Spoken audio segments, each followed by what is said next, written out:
Tom Albani, GreaterPitching.com. Let's talk about the trunk today. The trunk is probably the greatest contributing factor to adding velocity to your fastball if it's used effectively. The NPA, the National Pitcher Association, the latest studies say that the trunk is responsible for about 80% of velocity. We don't know if that's going to change as science changes, but from what we know today, that's a pretty big chunk in the delivery, a pretty important part of the body to deliver the arm at a high speed. Also know that the trunk is about 60% of your body weight. So think about that, and think about the speed of the trunk delivering the arm to produce that velocity that you're looking for. It's pretty massive. It's a big, big part of your body, and most young kids use it completely ineffectively because they don't get the forces transferred up the body like we talked about in all the previous videos. So when we watch the pro and how they're able to deliver this trunk at a high speed, we're seeing the same things in common again that we talked about earlier. We're seeing the good leg drive into foot plant. We're seeing the leg become part of the ground quickly, the knee locking up, the hip locking up into place, and we're seeing very fast hips. They're getting the fast hips because they're driving the back leg through to landing point. That's speeding up the hips. So what that causes is, it causes the hips to separate from the shoulder, and that's what the high velocity guys are doing so well. The hips are separating from the shoulder, and the hips are turned this way, and the shoulder is still back, taking all this torsion, taking all this torque here, and holding that, and then finally releasing it later in the delivery at a very, very high speed.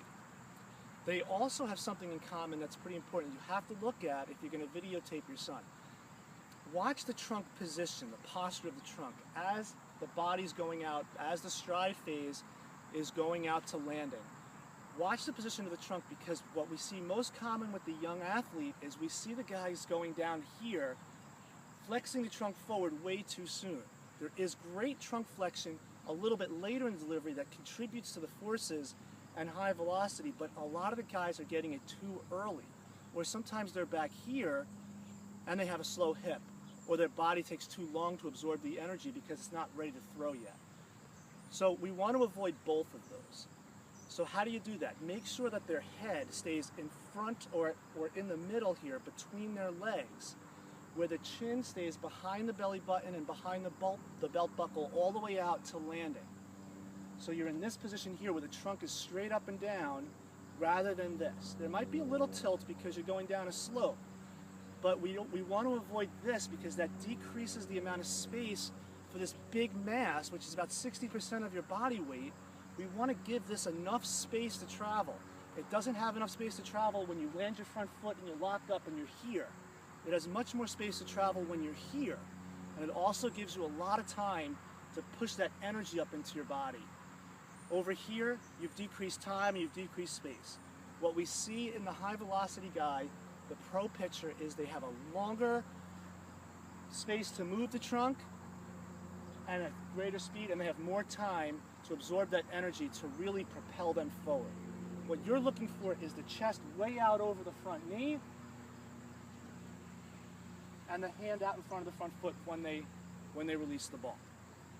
Okay, let's avoid the tilt here, this angular tilt here, and this angular tilt here. Keep the head straight in front.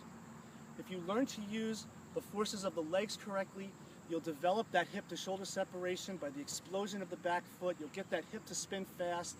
You'll get that good shoulder separation. And with the bracing up of the front leg, you'll brace up that front hip, and then the hips will spin fast, and the trunk will react to that.